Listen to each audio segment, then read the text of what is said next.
매일 성경 묵상 나눔입니다. 5월 28일 토요일입니다. 사무엘상 14장을 묵상합니다. 본문을 읽습니다. 하루는 사울의 아들 요나단이 자기의 무기를 든 소년에게 이르되 우리가 건너편 블레셋 사람들의 부대로 건너가자 하고 그의 아버지에게는 아뢰지 아니하였더라.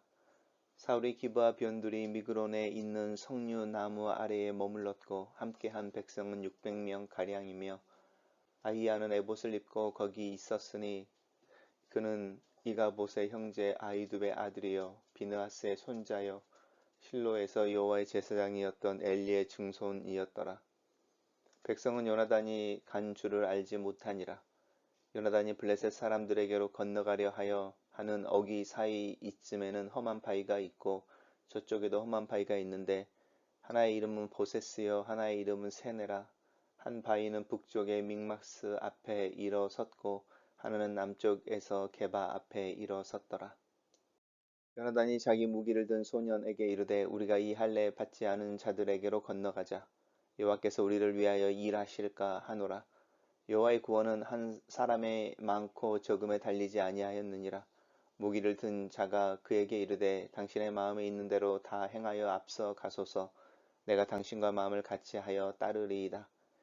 요나단이 이르되 보라 우리가 그 사람들에게로 건너가서 그들에게 보이리니 그들이 만일 우리에게 이르기를 우리가 너희에게로 가기를 기다리라 하면 우리는 우리가 있는 곳에 가만히 서서 그들에게로 올라가지 말 것이요 그들이 만일 말하기를 우리에게로 올라오라 하면 우리가 올라갈 것은 여호와께서 그들을 우리 손에 넘기셨음이니 이것이 우리에게 표징이 되리라 하고 둘이 다 블레셋 사람들에게 보임에 블레셋 사람들이 이르되 보라 히브리 사람이 그들이 숨었던 구멍에서 나온다 하고 그 부대 사람들이 요나단과 그 무기 든 자에게 이르되 우리에게로 올라오라 너희에게 보여줄 것이 있느니라 한지라.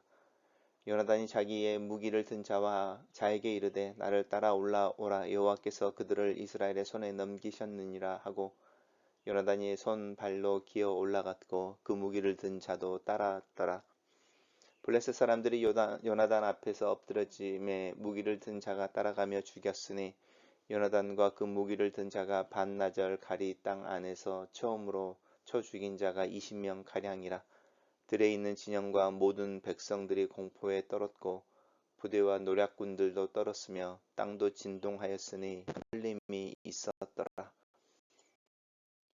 베냐민 기브아에 있는 사울의 파수꾼이 바라본즉 허다한 블레셋 사람들이 무너져 이리저리 흩어지더라. 사울이 자기와 함께한 백성에게 이르되 우리에게서 누가 나갔느냐 점호하여 보라 하여 점호한즉 요나단과 그 무기를 든 자가 없어졌더라. 사울이 아히야에게 이르되 하나님의 궤를 이리 가져오라 하니 그때에 하나님의 궤가 이스라엘 자손과 함께 있음이니라. 사울의 제사장에게 말할 때에 블레셋 사람들의 진영에 소동이 점점 더한지라.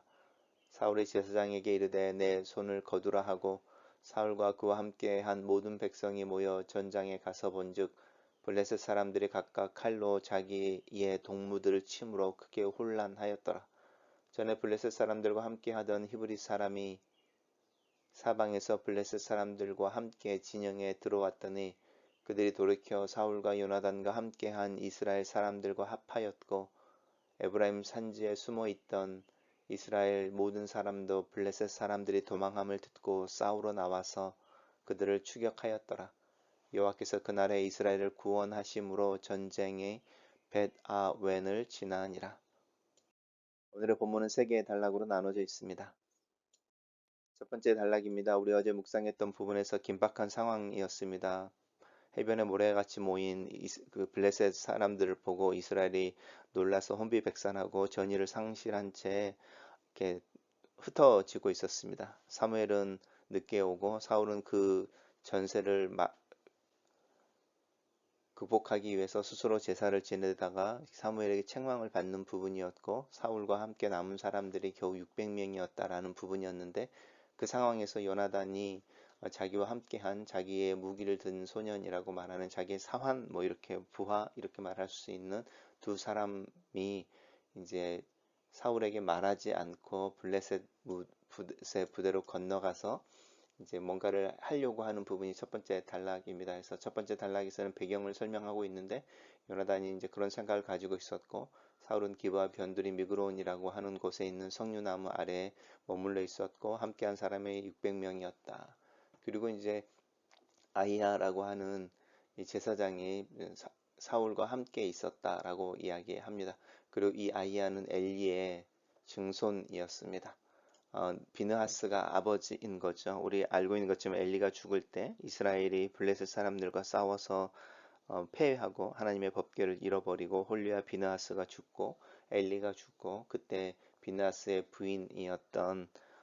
부인이 이제 아들을 낳고 이제 산후통으로 죽어가면서 아들의 이름을 아이야라고 지어주는 부분이 있는데 그 부분과 연관되어진 내용이 나옵니다. 단락을 요약해 보겠습니다. 요나단이 아버지 사울에게 알리지 않고 자신의 사환과 함께 블레셋을 공격하러 갈새 사울은 600명 군사와 제사장 아히야와 함께 기브아 변두리에 머물러 있는다. 이렇게 요약했습니다.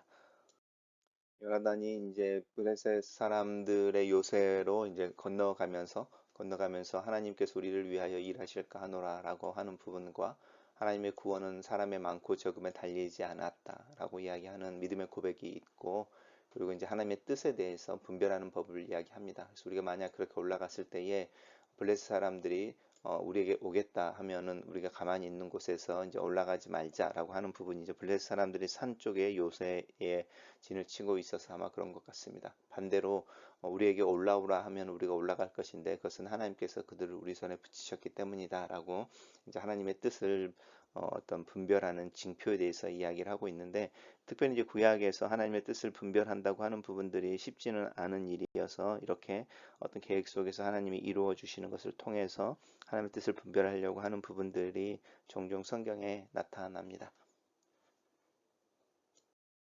그리고 이제 둘이서 블레셋 사람들에게 자신들의 모습을 의도적으로 드러내는데 블레셋 사람들이 2명밖에 아니니까 되게 우습게 하는 거죠. 히브리 사람들이 숨었던 구멍이라고 하는 이 구멍에서 나온다라고 이제 비아냥거리면서 요나단과 그 무기를 든 자들에게 우리에게로 올라오라라고 말합니다.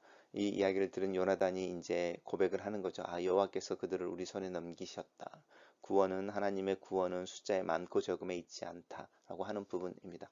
그리고 이제 손발로 기어서 그 바위를 올라간 후에 이제 블레셋 사람들을 이제 기습하는 거죠. 그래서 반나절 가리 땅 안에서 이제 땅의 사이즈를 이야기합니다. 처음으로 쳐 죽인 자가 20명이었다라고 이제 기선제압을 하고 있는 요나단을 이야기하고 있고 그 모습을 보고 블레셋 사람들이 이제 이렇게 떨고 땅도 진동하고 큰 떨림이 있었다라고 하는데 이 땅도 진동하였으니라고 하는 부분 속에 하나님의 구원에 대한 요나단을 사용하실 뿐만 아니라 지원해주는 이 이야기가 담겨져 있습니다. 단락을 요약해 보겠습니다. 요나단과 그 무기를 든 자가 블레셋을 공격하여 20여 명을 죽이고 블레셋 사람들은 공포에 떤다. 이렇게 정리했습니다. 이제 마지막 단락입니다. 마지막 단락에서는 사울의 파수꾼이 블레셋 사람들이 이제 무너져 이리저리 흩어지는 것을 보는 거죠. 이제 뭔가가 일어난 것에 대해서 이야기하고 이제 사울은 기습을 그리고 이제 그 결과에 대한 보고를 받고 누가 그 일을 행했는지를 이제 알기 위해서 점호를 해 보니까 요나단과 그 무기를 든 자가 없어진 것에 대해서 이제 알게 된 것이죠. 그럴 때에 이제 사울이 전쟁을 하기 위해서 하나님의 궤를 이리 가지고 오라라고 하는데 이제 하나님의 어떤 도우심과 구원을 가지고 이제 전쟁에 나가려고 하는 우리 사무엘상 처음에 블레셋 사람들과 싸울 때의 이스라엘 백성들과 동일한 모습인데 이제 블레셋 사람들의 진영에서 소동이 더 커지는 것이죠. 그리고 더 긴박한 상황을 안 사울이 이제 결단을 하는 거죠. 600명 정도 모여있던 이 백성들과 함께 이제 블레셋 사람들의 진영 속에서 혼란들이 있어서 그 혼란을 타서 이제 공격하기 위해 이제 전쟁에 들어가는 부분입니다. 그리고 그렇게 블레셋 사람들이 지는 모습을 보면서 블레셋 사람들 편에 서 있었던 히브리 사람들이 블레셋을 배반해서 이제 전쟁에 합류했고 또 살기 위해서 에브라임 산지에 흩어져 있었던 산에 숨어 있었던 사람들 또한 내려와서 이제 블레셋 사람들을 추격하는 부분입니다. 그날 여호와께서 이스라엘 구원하셨다라고 하는 부분이 명확하게 고백되고 있습니다. 단락을 요약해 보겠습니다. 요나단의 일을 듣게 된 사울은 아히야에게 하나님의 궤를 가져오게 하고 흩어졌던 이스라엘에 돌아와 블레셋과 싸우고 하나님께서 그들을 구원하신다. 이렇게 요약했습니다. 첫 번째 묵상 나눔입니다. 요나단의 용기를 어떻게 이해해야 할까? 나는 내 역량에 대해 지나친 확신 혹은 불신 사이에서 실수와 머뭇거림을 반복하고 있다. 쉽게 시도하고 쉽게 멈추고 쉽게 절망하기도 한다. 요나단은 지속적으로 블레셋을 공격하고 있다. 호전적인 모습으로 보이기도 하지만 요나단이 붙잡고 있는 하나님에 대한 믿음과 블레셋에 대한 하나님의 명령을 따라 순종의 모습을 보여주고 있다. 중요한 것은 판세가 아니라 하나님의 말씀이다. 중요한 것은 내 능력이 아니라 하나님의 능력이다. 믿음으로 시도해야 할 영역, 순종의 영역에 대해 고민해 본다. 두 번째 나눔입니다. 요나단의 용기와 용맹을 본다. 하나님의 능력을 신뢰하는 요나단의 모습을 본다. 두 사람인데 당당히 블레셋을 향해 나아간다. 하나님의 뜻을 확인한 요나단의 진격이 승리의 요인이 된다. 하나님의 말씀, 뜻에 대한 분별과 확신이 필요하다. 확신한 후에는 머뭇거리지 않는 순종을 해야 한다. 대가를 지불하기를 주저하지 말아야 한다. 가야 할 길을 하나님께서 보여주시기를 기도한다. 그 길을 보여주실 때 나는 그 길을 머뭇거리지 않고 지치지 않고 지속해서 걸어가는 그 삶을 위해 기도한다. 마지막 나눔입니다. 요나단과 요나단의 칼을 든 자, 이 두 사람의 믿음의 행동이 이스라엘 전체를 살린다. 그들의 목숨을 건 순종의 공동체를 살린다. 목숨을 구하기 위해 뿔뿔이 흩어졌던 이들이 목숨을 내어놓고 다시 모여 블레셋과 싸움을 한다. 이 결집이 지금 필요한 때이다. 이 결집을 위해 작은 믿음의 순종 행동이 필요한 때이다. 내가 먼저 해야 할 일, 또 하나님 앞에서 해야 할 일, 그 일이 시발점이 되는 꿈을 꾸어본다.